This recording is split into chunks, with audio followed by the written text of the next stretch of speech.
Economicast, una mirada a los hechos que serán noticia en materia económica.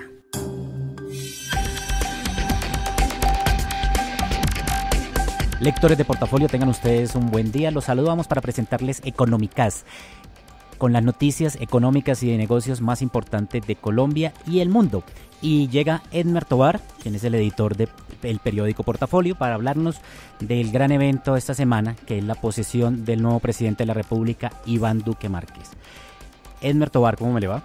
Bien, Pedro, aquí dispuesto a hablar un poco de lo que ya ha sido este arranque del gobierno de Duque, a pesar de que la posesión sea pues en las próximas horas. Bueno, Edmer, hablemos primero de los ministros de las carteras económicas del gabinete de Iván Duque y sobre todo cómo está compuesto. ¿Es un gabinete político? ¿Es un gabinete técnico? ¿Cómo es esto, Edmer? Pues la gran sorpresa es que es un gabinete técnico, pues en realidad el propio presidente electo lo había anunciado en el sentido de que así sería, y no siempre la gente tiene la credibilidad sobre estos anuncios porque pues los compromisos políticos son muy fuertes en las épocas de elecciones. Sin embargo, los nombramientos de los 7 o 8 ministros de las carteras del área económica, que son Hacienda, Transporte, Agricultura, Salud, Vivienda, Trabajo, Minas, Comercio y las TIC, que se le considera también como una cartera del sector económico, al igual que el Planeación Nacional, pues los nombramientos que ha hecho corresponden a personas con alguna experiencia, sin un pasado político muy fuerte.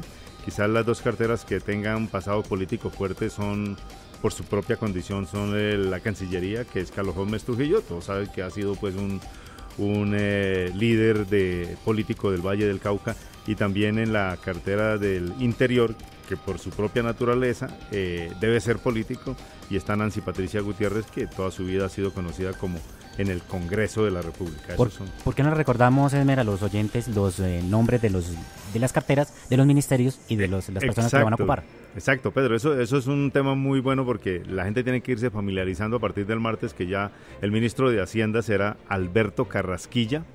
El ministro de Transporte será Ángela María Orozco, quien había sido también ministra de Comercio Exterior en unos años atrás en el gobierno de Uribe. El ministro de Agricultura es Andrés Valencia. El ministro de Salud, Juan Pablo Uribe. El ministro de Vivienda, Jonathan Malagón. De Trabajo, Alicia Arango. De Minas y Energía, María Fernanda Suárez. De Comercio, Industria y Turismo, José Manuel Restrepo. Y de las TIC, Silvia Costaín. Y el director o directora de Planeación Nacional es Gloria Alonso. Esos son como los nombres de los ministros que tienen que ver con las áreas de las ciencias económicas. Edmer, ¿cuáles son los retos del presidente Duque para este mandato de 4 años? Pues mire, en realidad el más importante tiene que ver con el crecimiento en materia económica. Los retos económicos son el crecimiento de la economía, que ha venido en una lenta recuperación gradual después de que tuvimos una desaceleración en los últimos 2 años debido a la caída de los precios internacionales del petróleo, pero que ya ha empezado a dar señales de recuperación. La economía, el crecimiento, el Producto Interno Bruto, ese es el reto principal. Y segundo, pues vienen otros factores que son los que mueven precisamente el Producto Interno Bruto, que como es la productividad. Colombia es un país en el que está muy rezagado en materia de productividad, e igualmente todo lo que tiene que ver con el posconflicto, que es un sector que precisamente se puede convertir en el motor de la economía, el aprovechamiento de esas ventajas que da el hecho de que muchas zonas del país se encuentren hoy plenamente en paz, que hayan donde actuaba anteriormente las FARC, hoy en día puedan aportar al crecimiento del país, y especialmente en el tema del turismo, por ejemplo, muy importante. Y otro tema es el emprendimiento, ¿no? Sí, también, claro. El presidente es un gran impulsor de la famosa economía naranja. Así es, él ha escrito un libro recientemente sobre ese tema y seguramente le va a dedicar mucho tiempo a esto, que es muy importante, que es el emprendimiento en todos sus niveles, pero igualmente con un énfasis muy fuerte en lo que tiene que ver con entretenimiento, cine, arte y todas estas cosas que aportan a la economía, y que no solamente eso, sino que generan cultura ciudadana. Bueno, Edmer, y hay otros aspectos, otros temas como la reforma tributaria, la reforma pensional. Se ha dicho que el presidente, una de las primeras medidas que tomará será sobre la reforma tributaria. Los dos puntos claves que tendrá que enfrentar el nuevo presidente en el Congreso de la República será la reforma tributaria, tributaria, que ha anunciado que la presentará incluso desde la misma semana en que asuma la presidencia, y uno que puede ser un poco a finales de año, que es el de la reforma pensional, que requiere un debate y admite un debate un poco más largo, podría ser, y profundo, pero que sí, y que finalmente no se ha dado todavía y que requiere la participación de muchos sectores. En el caso de la reforma tributaria, ya hay una oposición fuerte de algunos sectores que dicen que no se puede improvisar, que no se debe presentar ahora, apenas arranque el gobierno, sino que hay que esperar un poco para darle, digerirla un poco más, conocerla, porque es que en realidad el país no la conoce, qué es lo que está proponiendo en concreto, porque sí hay unos pilares generales sobre lo que podría ser esa reforma tributaria, que todo tiene que ver con conseguir un poco de plata más para evitar que haya que un aumento en el déficit fiscal y que se mantenga lo que se llama la regla fiscal, es decir, el límite de impuesto para que todos los gobiernos mantengan el déficit fiscal, que no sea tan alto, que no genere problemas.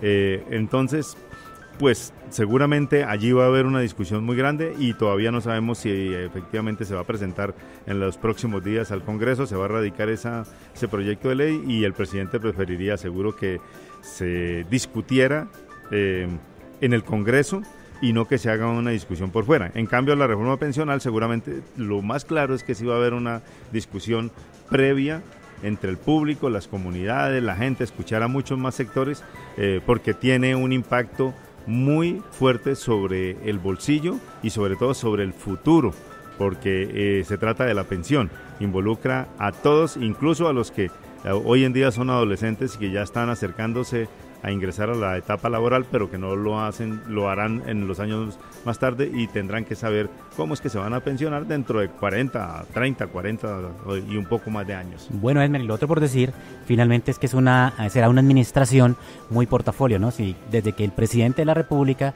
fue columnista de Portafolio, el canciller Carlos Holmes Trujillo también fue columnista de Portafolio, y la vicepresidenta también fue columnista de Portafolio. Así es, de los tres personajes, yo no había caído en cuenta de eso, ¿Sí, pero mire usted, son muy allegados a este diario. Esperamos que digamos, para ellos sigamos siendo un apoyo, porque lo que busca Portafolio en general es apoyar para que el país crezca, y permitir que a través de estos medios, tanto impreso como el medio online, le pueda servir al país en general para que obtenga un desarrollo mayor y un beneficio que finalmente redundará en todos los colombianos. Como siempre, apoyo con independencia. Así es. Gracias, Edmer, muy amable. Con mucho gusto. Nos acompaña Sebastián Londoño. Sebastián, ¿cómo le va? Muy bien, ¿y usted cómo le va? Muy bien, Sebastián. Mañana es festivo, posesión del nuevo presidente de la República. Y usted nos va a hablar el próximo jueves. Este jueves comienza la declaración de renta para personas naturales. Explíquele un poquito a los oyentes de portafolio.co, Sebastián, cuáles son los cambios más importantes. Listo. Lo primero es aclarar que son los vencimientos de la declaración de renta, es decir, hasta las fechas máximas en las que se puede declarar y pagar. Y para este año, la reforma tributaria aprobada en el 2016 generó varios cambios. El más importante es cómo se deben declarar los ingresos. Es decir, antes de la reforma tributaria, antes de este año, uno declaraba independientemente de dónde le llegaran los ingresos o de dónde tuviera los bienes. Claro. Entonces, para este año lo que va a hacer la DIAN, lo que quiere hacer la DIAN es saber de dónde vienen esos ingresos. Por eso creó lo que se llama el sistema de renta cedular. Ajá. Tiene 5 cédulas. Algunas de ellas son rentas laborales, rentas no laborales, rentas de dividendos, etcétera. Para no enredar a las personas. ¿Esto qué quiere decir? Que cuando usted vaya a hacer la declaración de renta, tiene que decir de dónde provino sus ingresos o de dónde provino su patrimonio. Ejemplo, mi salario es una renta laboral, provino de mi trabajo mensual. Entonces lo tengo que declarar en renta laboral. Y ahí mismo hacen los descuentos, en esa misma cédula. Sí, claro que sí. Ahí mismo se hacen los descuentos, y por lo cual la DIAN aspira a recaudar en total, ya con los descuentos hechos, 2 billones de pesos. Por ejemplo, a mí me llegó un familiar mío se murió y me dejó una herencia. Eso se declara como renta no laboral. O yo tengo una participación accionaria en una empresa y me llegó un dividendo. Los tengo que declarar. Los declaro como renta de dividendos. Ahí tiene que ver más o menos el cambio más grande que hizo la DIAN y que se generó a través de un decreto que legisló la reforma tributaria. Bueno, comienza este jueves, ¿y hasta cuándo iría el último día, Sebastián? Es hasta el 13 de octubre. Okay. Ese día es el último vencimiento. Es importante decirle a la gente que los vencimientos no implica que ese día es el que haya que pagar, sino que hasta ese día hay plazo de pagar. Puede pagar uno antes. Hagamos todo con tiempito. La idea es hacerlo todo con tiempito, no hacerla de todos los años de dejarlo para el final, como el típico colombiano, a las 11 de la noche, correcto, sino tratar de hacerlo antes de la fecha de vencimiento. Bueno, ¿y qué recomiendan? ¿Que lo haga uno mismo o que contrate definitivamente un contador? Pues la DIAN siempre hace el llamado a que lo haga uno mismo, no hay necesidad de contador, ellos hacen una vez hay un explicativo de cómo declarar renta en su página web, tienen también, es importante decirlo, varios puntos en centros comerciales y puntos álgidos de las diferentes ciudades capitales, personas que asesoran a los ciudadanos, a los contribuyentes, sobre todo para que declaren lo que es, porque pasa mucho que la gente declara, pero por desconocimiento, ni siquiera por querer evadir impuestos, sino por desconocimiento, no declara lo que de verdad es. Exacto. Y a mucha gente le queda saldo positivo para reclamar y tampoco lo hace. Entonces el llamado es a que hacerlo con responsabilidad para ya sea o declarar lo que es o que le lleguen los saldos positivos que de verdad tiene derecho a reclamar. Sebastián, muchísimas gracias por esta información para los usuarios de portafolio.co. No, claro que sí, buen día. Y llega a la mesa de redacción de Económicas Alfonso López, quien nos va a hablar sobre el pliego que la USO ya presentó a Ecopetrol. Alfonso, ¿cómo me le va? Pedro, muchas gracias. Bueno, ¿por qué no le explica a los lectores de portafolio.co en qué consiste el pliego? Cada 4 años, la parte sindical de Ecopetrol presenta un pliego de peticiones a la compañía para negociar las condiciones laborales. Hay que tener en cuenta que son 15 sindicatos los que hacen parte del grupo Ecopetrol, siendo mayoritario, es decir, con un 70%, la USO. La USO ya presentó su pliego de peticiones, sin embargo, las otras 14 sindicatos están presentando también sus pliegos y hasta el momento van 7. Llama la atención del pliego de peticiones de la USO 3 cosas claves. La primera, que la empresa vuelva a ser 100% estatal. Segundo, que los trabajadores contratistas sean involucrados en la convención colectiva.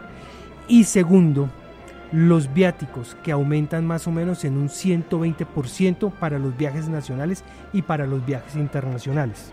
¿Qué posibilidades hay, Alfonso, de que de esas condiciones que usted está contando obtenga la USO?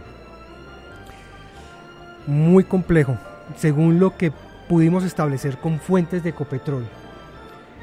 Este pliego de la USO sobrebordó los otros pliegos presentados en años anteriores. Incluso se calcula que la pretensión económica con ese pliego de condiciones mínimo sería de 2 billones de pesos. Alfonso, muchas gracias para la información para los oyentes de portafolio.co. Y ahora llega Andrés Quinteros para hablarnos sobre el Congreso Bananero que se llevará a cabo esta semana en Santa Marta. Andrés, ¿qué es lo más importante que se va a discutir? Bueno, Pedro, el 9 y 10 de agosto se llevará a cabo el 8º Congreso Técnico de Augura, que es el gremio de los bananeros. Pues allí se van a tocar obviamente temas de cómo combatir plagas. Además, el ministro designado por Iván Duque va a asistir, Andrés Valencia va a estar allá. También va a haber participación de panelistas y conferencistas internacionales para ver cómo esta industria puede seguir creciendo. Recordemos que el banano hace parte de los productos tradicionales del agroexportación, junto con el café, las flores y el aceite de palma, y pues está llamado a seguir creciendo en los próximos años. Bueno, Andrés, muchas gracias. Vale, Pedro. Lectores de Portafolio, muchas gracias por escuchar Económicas. Los esperamos la próxima semana en un nuevo capítulo. Económicas, un podcast de Portafolio para la casa editorial El Tiempo.